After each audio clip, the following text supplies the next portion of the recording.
ఇప్పుడు సభను ఉద్దేశించి బోలా శివశంకర్ గారిని మాట్లాడవలసిన కోరుతా ఉన్నాం.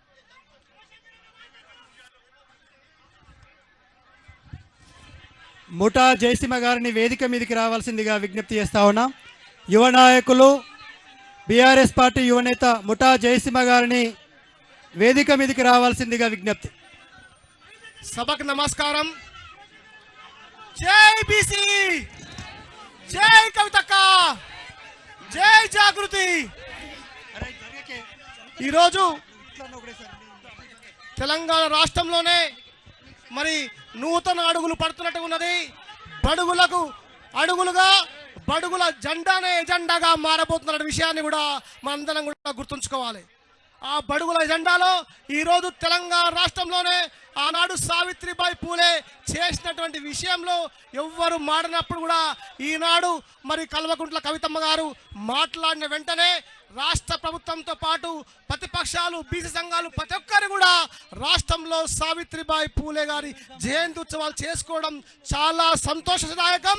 ఈ బడుగులకు బలహీన వర్గాలకు కూడా రాజ్యాధికారం వస్తుందని చెప్పడంలో ఇది ఒక ముఖ్య సందేశంగా మనం భావించవలసిన అవసరం ఉంది.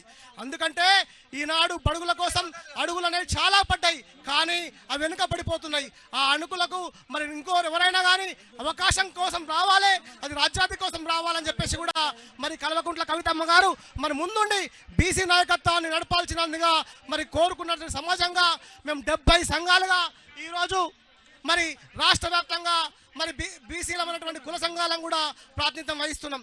దాంట్లో భాగంగా మరి ముందూరు కాపు నుంచి పెంట రాజేష్ గారు, మరి అదేవిధంగా మరి మహేందర్ గారు, యాదవ్ సమాజం నుంచి గోవర్ధన్ యాదవ్ గారు, కుర్మ సమాజం నుంచి గొరిగ నరసింహ గారు, అదేవిధంగా ముద్దిరాజు సమాజం నుంచి కోట్ల యాదగిరి గారు, బంటు సమాజం నుంచి నిమ్మల నగేష్ గారు, మరి శాలివాన్ సమాజం నుంచి మరి నిమ్మల శ్రీనివాసు, దుగుంట్ల నరేష్ గారు, వడ్డెర సమాజం నుంచి మరి ఇత్తారి మారయ్య గారు, మరి మన అలకుండ హరి గారు, రజక కుమారస్వామి గారు, మరి విశ్వకర్మ సాల్వాచారి పుష్పగిరి గారు, మరి వడ్ర విశ్వమయ సంఘం కృష్ణమాచారి గారు, దాసరి కులం సంతోష్ గారు, జోగి కులం మరి ఎంపీసీ నాయకుడు అదేవిధంగా నరహరి గారు, అదేవిధంగా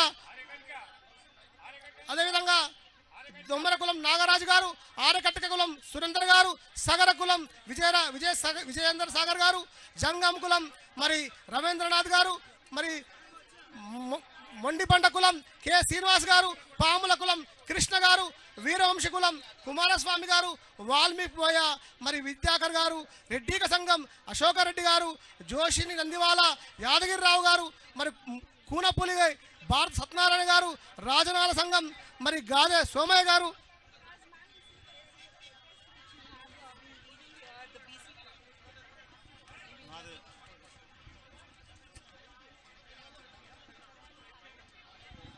అదేవిధంగా సిద్ధుల కులం అంజనేయులు గారు, బుక్కయ్య వాళ్ళ కులం సత్యనారాయణ గారు, గోత్రాల కులం శ్రీనివాస్ గారు, సిక్లీగర్ కులం మరి అదేవిధంగా హర్దేవ్ సింగ్ గారు, అదేవిధంగా రవీందర్ సింగ్ గారు, పూసల కులం సురేష్ గారు, వంశరాజు కులం మురళి గారు, అదేవిధంగా దూదేకల కులం నాయకులు మరి అదేవిధంగా జాండ్ర కులం భట్రాజు కులం అయిన నరసింహరాజు గారు, వంజర కులం ప్రవీణ్ గారు, మరి ఒగ్గు కులం కళాకారులు శివయ్య కుమరయ్య గారు, మరి గాండ్ల కులం పర్వతయ్య గారు, గంగాపుత్ర కులం మరి గడప శ్రీహరి గారు, మరి గంగరేతు కులం ఆవుల మహేష్ గారు, మరి కాశీ పొడి కులం లక్ష్మణ్ గారు, సంచార జాతులకు సంబంధించినటువంటి నాయకుడు మరి నిమ్మల వీరన్న గారు, అదేవిధంగా వీరలింగ శైవ సతీష్ గారు, రామజోగు కులం రామప్రసాద్ గారు, లోది కులం శ్యామ్ గారు, మరి మేరు కులం మరి బాబు గారు, మాధవ్ గారు, నకాశి కులం రామశివ గారు, చాతాడ శ్రీవాస్తవ కులం వేణుమాధవ్ గారు, పెరిక కులం వరలక్ష్మి గారు,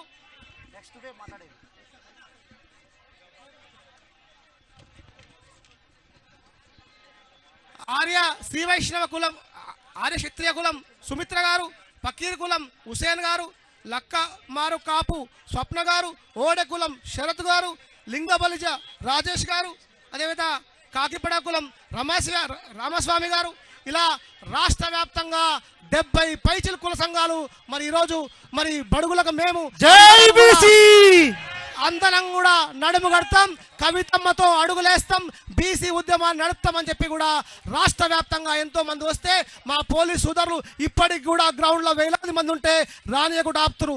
దయచేసి పోలీస్ సోదరులకు ముఖ్యంగా మనవి చేస్తున్నా, మరి వాళ్ళందరూ రావాల్సిన అవసరం ఉంది. మేము అధికారం కావాలని కోరుకుంటున్నాం, మిమ్మల్ని ఏం తప్పుకు వాడతలేం, మాకు అవకాశం ఇవ్వండి. మరి భారతదేశంలో మరి భారతదేశ స్వతంత్రానికి ముందు కానీ స్వతంత్రం వచ్చినప్పుడు కానీ చేతి కులాలు కూడా మరి వెన్నుముకగా ఉన్నాయి. మరి వెన్నుముక అయిన కులాలకు ఆ రోజు ఆర్థిక అభివృద్ధికి మరి అన్ని రంగాల కూడా మరి కులాలకు ఆ రోజు అవకాశం ఉండే. నేడేమైపోయినాయంటే బడుగులు అనే వాళ్ళు కేవలం కూడా బానిస బతుకులుగా మారినాయి. ఈ బానిస బతుకులు మారాలంటే బడుగుల జెండా ఎజెండాగా మారాలి. ఢిల్లీ నుండి ఢిల్లీకి మరి రాజ్యాధికారం కోసం కూడా అడుగుపడాలి. ఎందుకంటే మరి దూడని జీకమంటారు, బర్రెని దండమంటారు. రాష్ట్రాలేమో రిజర్వేషన్లు ఏమంటున్నారు, కేంద్రాలేమో ఆర్టికల్ 9 సవరణ కాకుండా రాజ్యాధికారం రాని పరిస్థితి కనిపిస్తుంది. ఇవన్నీ మార్పు రావాలంటే మరి రాజ్యాధికారంగా మార్పులు రావాలి. 42% రిజర్వేషన్ ఇస్తా అన్నట్టు చెప్తున్నటువంటి కాంగ్రెస్ ప్రభుత్వం మీకు నమ్మి మేమందరం కూడా అందరి కులాలు కూడా అన్ని మతాలు కూడా ఓట్లేసినాయి. మాకు రాజ్యాధికారం ఇస్తా అన్నారు, ఖచ్చితంగా రావాలి. రాకుంటే మేము ప్రజలందరం కూడా తిరుగుబాటు చేసి మరి దాని పరిణామాలు కూడా ప్రభుత్వాలు కూడా బయటవలసిన అవసరం ఉంటుంది. ఏదేం జరిగినప్పుడు కూడా మరి రాబోయే రోజుల్లో సంఘటితమై మరి దేశంలో ఉన్నటువంటి భారత ప్రభుత్వం కానీ రాష్ట్రంలో కాంగ్రెస్ ప్రభుత్వం కూడా 70 సంవత్సరాలుగా బానిస బతుకులకు సంఖ్యల విముక్తి కోసం పోరాటం మొదలైంది. ఇది అడుగులు మాత్రమే. రాబోయే రోజుల్లో రాష్ట్ర వ్యాప్తంగా గల్లీన జిల్లాన మరి పర్యటనలు జరుగుతాయి. జిల్లా వేదిక కూడా పెద్ద మహాసభలు కూడా నిర్వహణ జరుగుతాయని చెప్పి కూడా మరి తెలియజేస్తూ, ఇలాంటి అవకాశాలు మనందరం కూడా మరి మన కోసం మనం కొట్లాడుకోవాలి. మరి పోరాడితే పోయేదేం లేదు. బానిస సంఖ్యల విధానాన్ని కూడా మన తెలంగాణ రాష్ట్ర ఏర్పాటును తెచ్చుకున్న వాళ్ళం. మనకు ఉద్యమాలు కొత్త ఏం కాదు. ఉద్యమాలకు నడుపు కొడదాం, ఉద్యమాలు నిర్మాణం చేసుకుందాం, బడుగుల ఎజెండాలుగా మార్చుకుందాం.